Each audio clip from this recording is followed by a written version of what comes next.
Bonsoir mesdames, bonsoir messieurs. Monsieur le maire, puisque ma question s'inscrit dans la continuité directe de la précédente, sur le mode de l'étude de cas, j'irai droit au but. Comment peut-on croire en la possibilité d'une vraie alternance lorsqu'un mouvement politique comme le vôtre, fier à juste titre de ses nouveaux venus, et Pascal Clouer s'est désigné comme l'un d'eux, est, face à l'épreuve de l'aridité des dossiers, poussé à s'aligner en définitive sur l'expertise des services techniques, services qui ont pourtant été les maîtres d'œuvre des chantiers engagés sous votre prédécesseur, et dont certains sont controversés, voire apparaissent comme des échecs notoires. Alors sans doute le projet de l'esplanade a-t-il été stoppé, mais il en est d'autres, plus discrets, mais révélateurs de la façon dont votre équipe municipale est amenée à s'accommoder d'un héritage qui violente pourtant l'écologie et la démocratie participative. On peut citer les nuisances engendrées par la coupure du quai Claude Bernard. Alors c'est une voie d'accès par l'ouest, vous le savez, de la place du Bedou, et le détournement de tout le trafic automobile sur une étroite rue perpendiculaire. Alors ce qui ne pouvait être qu'un itinéraire bis, c'est-à-dire un pis-aller, acceptable, tolérable le temps des travaux du tram E, eh bien, est en voie de pérennisation. Et cela en dépit de toute logique urbanistique, puisque c'est interrompre la circulation longitudinale le long de l'Isère, et puisque c'est réduire brutalement le calibre d'une voie de grande circulation, sans qu'un carrefour ait au préalable réparti la circulation. D'autre part, cela s'est opéré et s'effectue toujours dans le mépris de la démocratie locale, car les riverains ont été mis devant le fait accompli. Bref, sur un tel dossier, mais ce n'est qu'un exemple, la réparation annoncée et la réinvention affichée n'ont pas eu lieu, et l'on est resté, sur le fond, à la participation citoyenne façon Besto, que vous avez tant critiqué. Et cela, enfin, en pure aberration écologique, puisque le détour imposé chaque jour à des milliers d'automobilistes revient à stériliser 170 mètres de quai qui restent inutilisés au profit d'un tracé en baïonnette qui finit par des goulots d'étranglement. Cela empoisonne la qualité de l'air et cela noircit les façades. J'allais dire que c'est un comble pour une rue qui porte le nom d'Aristide Bergès, perd, comme vous le savez, de la houille blanche une énergie électrique plus propre. C'est l'historien en moi qui s'étonne d'une telle régression. Mais ce n'est pas l'essentiel, je ne prétends pas être un chercheur en apesanteur, détaché de son quartier. Ce cas précis nous intéresse tous, puisqu'il a des implications plus vastes. Il en va de la force d'inertie des institutions et des politiques engagées, et puis cela met en jeu la capacité des élus à s'affranchir des choix des services techniques qui, d'auxiliaires, risquent d'être les pilotes des politiques. C'est un enjeu essentiel pour la démocratie que cette question de l'expertise. Mieux, j'ai vécu une expérience d'observation participative, dont rêve tout chercheur en sciences sociales, et fort instructive quant à la réalité des conseils de la participation citoyenne, faisons simple. Ce que j'en ai vu de l'intérieur, en tant que kidam, participant à des réunions de travail avec adjoints, élus et techniciens, m'autorise à emboîter les faux-semblants. Car, monsieur le maire, vous aurez beau multiplier ce genre de concertation, ne sera que de la poudre aux yeux, tant que la solution, plus précisément, tant que perdurera le préjugé administratif qui veut que les simples particuliers soient incapables de s'élever à la hauteur de l'intérêt général et que leur contre-expertise ne doit pas être prise en compte. Pour terminer, l'historien de l'administration napoléonienne que je suis n'a pas été dépaysé face au couplet et même face au couperet des certitudes techniciennes.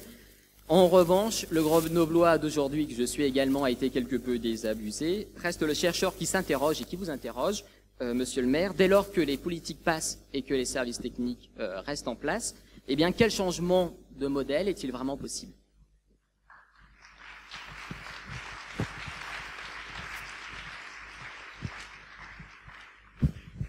Alors, il y a plusieurs choses quand même dans cette question. Il y a une première chose sur qu'est-ce que nous portons de l'héritage du passé.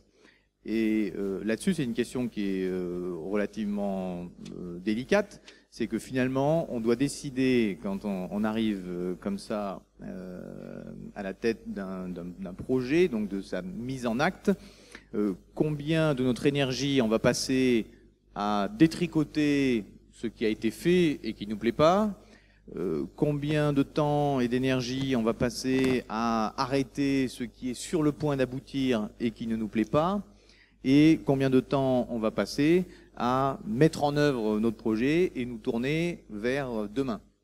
Et ça, c'est un vrai choix cornélien au quotidien quand on arrive. Et donc, de fait, nous avons pris des décisions, certaines décisions. Bon, le quai Claude Bernard est un exemple pas forcément le bon, c'était déjà fait. Donc là, ça rentre dans la catégorie des choses déjà faites, comme un certain nombre d'autres projets avec lesquels on n'est pas forcément d'accord, mais c'est déjà fait. Donc on n'était même pas sur une logique de c'est en train d'aboutir. Il y a eu pire, je veux dire, dans nos choix cornéliens. C'est qu'il y a des choses qui étaient en train d'aboutir et qui nous plaisent pas. Et puis on se dit, bah, ou bien on arrête tout, on passe toute notre énergie à bloquer et à repartir 2 ans en arrière, ou bien on se tourne vers demain. Et donc ça, je pourrais citer, on a bloqué l'esplanade, on a bloqué la rénovation du stade de Lesdiguières, on a bloqué le transfert de la place du marché et des commerces de la place du marché à la Villeneuve vers le bord de la ligne de tram. Donc il y a quelque chose de fort que nous avons arrêté, mais il y en a d'autres que on a continué parce que c'était presque sur le point d'aboutir, parce que parfois il y a un coût pour revenir en arrière assez fort, et puis surtout parce qu'il nous faut mettre notre énergie sur l'avenir et pas sur rejouer le passé.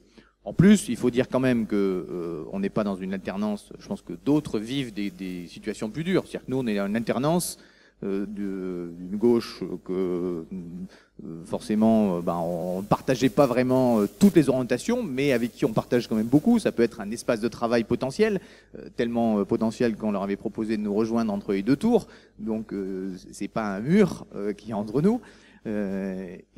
Cette dynamique, ce rassemblement citoyen écologiste de gauche, il y a d'autres alternances qui sont sans doute bien plus compliquées. Je pense en ce moment à ce qui se passe au conseil départemental, où à la fois l'alternance politique, à la fois le regard sur les services doit être bien différent d'une autre.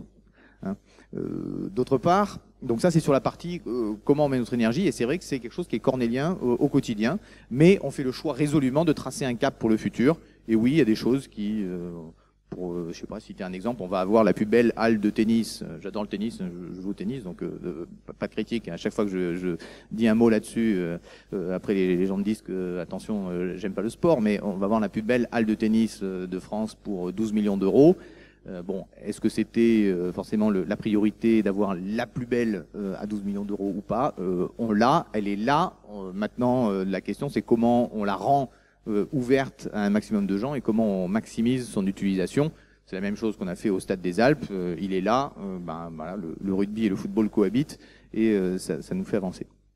Voilà. Sur la question de l'administration, d'abord, il faut noter que la direction générale des services et la direction générale, donc il y avait 9 personnes dans cette direction-là, c'est des postes fonctionnels, c'est-à-dire c'est des postes qui ne sont pas des postes de fonctionnaires sur lesquels ils ont un poste, c'est celui-là. Ils sont détachés sur ce poste par arrêté du maire. Donc en pratique, il y a, on va dire, le pilotage de l'administration, de par la loi, on peut quand même le renouveler. Il y a une période de 6 mois pendant laquelle on ne peut pas le faire, mais on peut le renouveler. Et de fait, il se renouvelle, à la fois parce qu'il y a des gens qui ne se voient pas travailler avec la nouvelle équipe, à la fois parce qu'il y en a qui ont d'autres opportunités professionnelles, à la fois à l'inverse parce qu'il y en a certains avec qui on ne se voit pas travailler. Donc ça change. On a changé le directeur général des services et plusieurs membres de la direction générale. Ensuite, sur cet aspect de pilotage par l'administration, qui est souvent quelque chose qui est avancé en France, c'est effectivement sans doute beaucoup plus le cas à Bercy, avec des ministres qui défilent beaucoup plus vite que dans des collectivités territoriales. D'abord, il y a une loyauté des agents quand même aux politiques pour l'immense majorité. En plus, il faut se dire que si on fait 40% en deuxième tour, on peut penser que parmi les plus de 4000 agents de la ville, il y en a quelques-uns qui ont voté pour nous aussi. Certains par choix, certains par usure au bout de 19 ans, pour plein de raisons comme chaque électeur, mais toujours est-il que il y a là aussi des gens, et beaucoup, qui sont contents de nous voir arriver. plein d'autres qui s'adaptent. Et donc cette vie administrative-là, à mon sens, elle est beaucoup plus pilotée à cause du cumul des mandats. Et je crois que ce que nous amenons, nous, c'est peut-être une force de travail au quotidien, parce que nous avons refusé le cumul des mandats. J'ai démissionné pour ma part de mon mandat de conseiller régional. On a interdit le cumul entre l'exécutif à la ville et l'exécutif à la métropole. Et d'ailleurs, à la métropole, on a interdit tout autre mandat pour les membres de l'exécutif. Ils n'ont pas d'autres mandats en dehors de ce mandat-là. Donc on a fait ce travail-là, et ce travail-là, c'est ça qui nous permet d'avoir du temps. Les services, en tout cas de la ville, nous ont formés, et c'est vrai que pour eux c'est un défi, parce qu'ils se retrouvent avec beaucoup d'élus qui sont légitimes, mais qui n'ont pas forcément les compétences. Je suis en train de manger ma minute. Donc, ils nous ont formés, et je crois que c'est ça l'avenir de l'administration. Si on veut pouvoir amener des citoyens qui s'engagent, comme je me suis moi-même engagé il y a 5 ans, comme Pascal il y a 1 an, eh bien, de fait, le travail des services va être aussi de développer une rapidité de formation et d'information des élus. Et après, il y a le regard politique, et sur ce regard politique de jusqu'où on descend, je crois que nous portons une vision de l'action politique où le politique ne donne pas juste une directive et puis après il s'en va parce que il est à Paris, il est exécutif à la métropole, au conseil régional, au conseil départemental, mais la mise en œuvre fait partie aussi, il y a aussi une constitution politique dans la mise en œuvre. Voilà. Ça ne veut pas dire qu'on réussira partout, ça ne veut pas dire que ça marchera tout le temps, mais en tout cas, je pense qu'en termes de temps de travail à la mairie, il y a, ne serait-ce que par le non-cumul des mandats, il y a là une évolution, et après il y a une adaptation des pratiques. C'est un choc pour nous, la vie démocratique en étant élu. C'est un choc également, je pense évidemment, à chaque fois qu'il y a un changement, c'est toujours un choc pour l'administration. Et en plus, il y a un troisième choc en ce moment avec le passage en métropole et les transferts d'agents.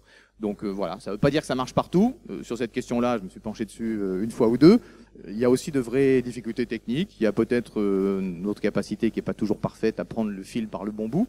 Mais toujours est-il que ça fait partie de notre quotidien de regarder qu'est-ce qu'on retricote du passé et surtout comment on se tourne vers le futur. Et on fait souvent le choix de se tourner vers le futur.